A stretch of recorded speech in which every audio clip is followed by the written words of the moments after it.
Sri Gurubhyo Namaha. We welcome to our online teaching academy, Ekalaiva.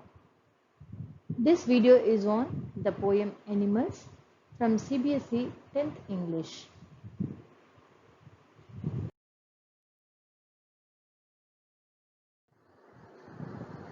Children, have you ever thought to be an animal because they don't need to go to school or they don't need to go to office? All that? Yeah. What does a human do? He goes to school.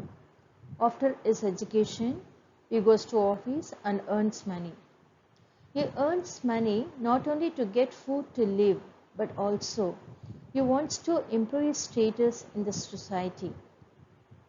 So he runs after the money to get car and bungalow, etc. Now let's see what the poet says about the animal and the humans.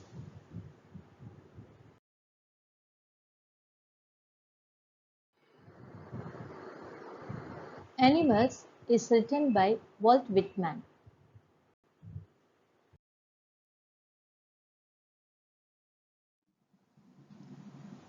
Now let's see about the poet.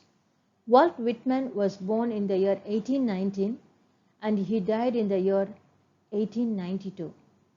He is a major figure in early American poetry. He broke the tradition of rhymed and metrical poetry. He was famous for writing a revolutionary new kind of poetry which was in free verse. The poem Animals is from his work Song of Myself in Leaves of Grass.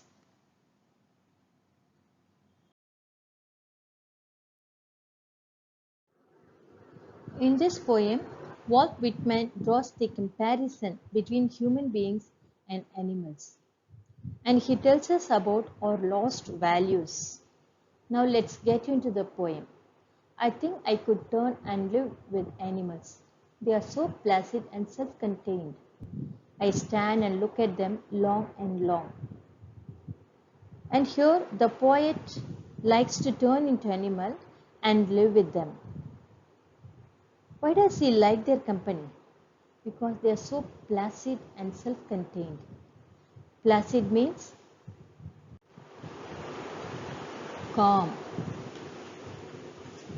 Self-contained means keep up control.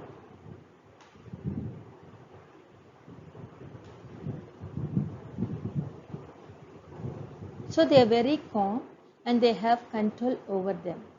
That's why he likes their company.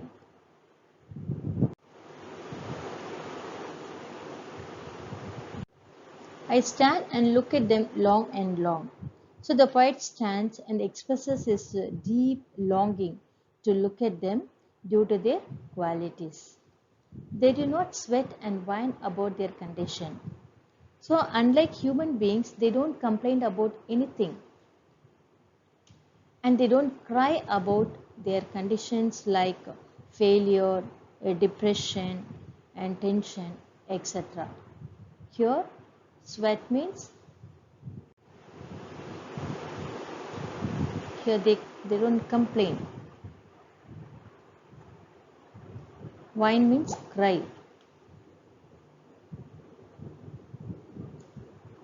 So this is also one of the reasons why he likes their company.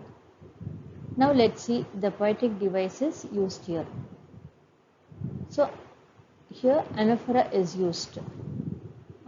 The word I is used in the consecutive lines, so it is anaphora. Next one is repetition.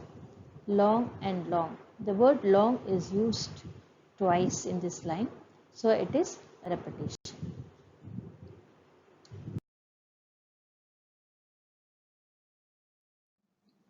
They do not lie awake in the dark and weep for their sins.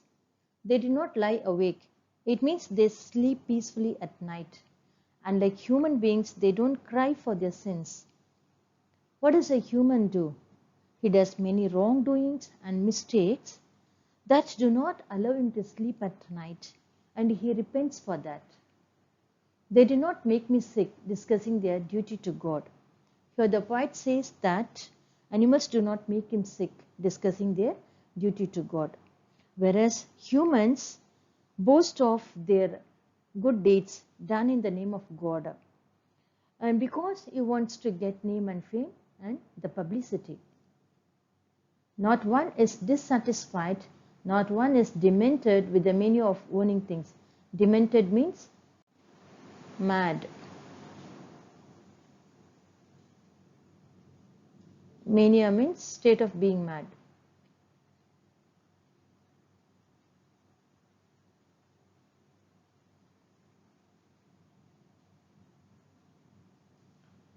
So, all the animals are satisfied with what they have and they are not mad of owning things.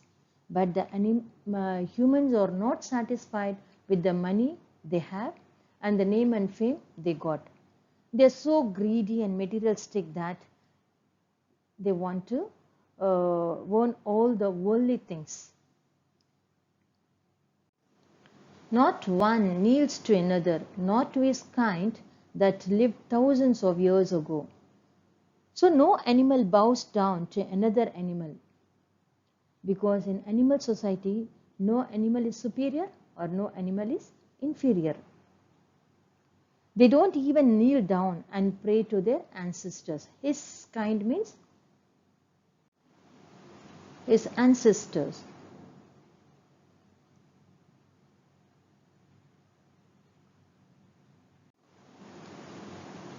Not to his kind that lived thousands of years ago. So they don't even kneel down and pray to their ancestors.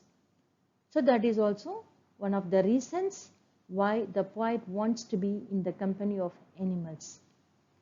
Not one is respectable or unhappy over the whole earth. So the no animal is respectable or unhappy. So all the animals are happy. So no animal is respectable or no animal is disrespectable. All the animals are equal.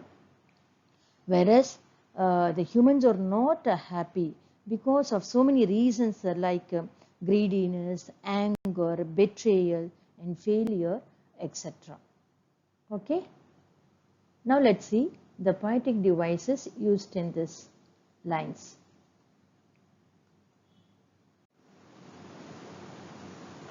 They do not, they do not. So this phrase is used in the consecutive lines.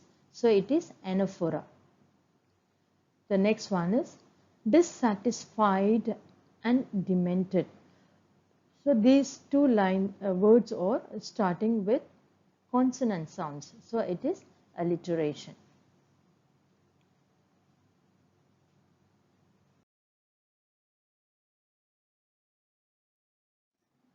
So they show their relations to me and I accept them.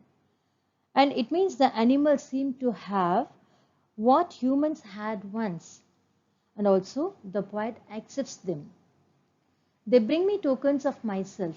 They evince them plainly in their possession. So they remind the poet of these qualities and symbolize the lost values of the human. And here evince means show.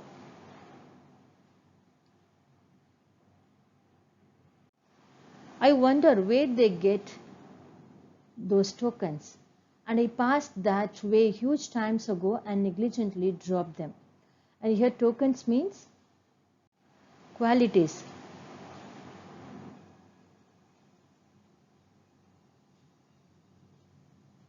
Negligently means carelessly.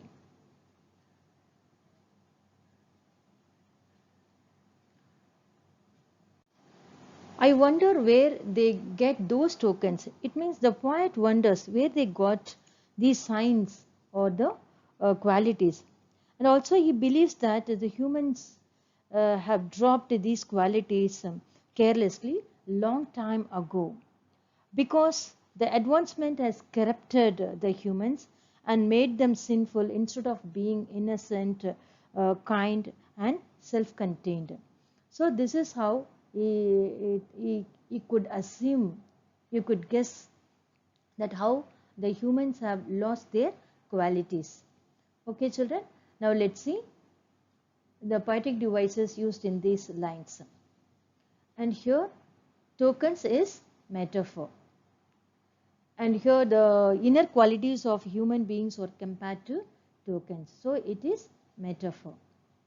As I told you, the poet has not used any rhyme scheme in this poem. So it is a free verse poem. I hope you have enjoyed this poem. Thank you, children.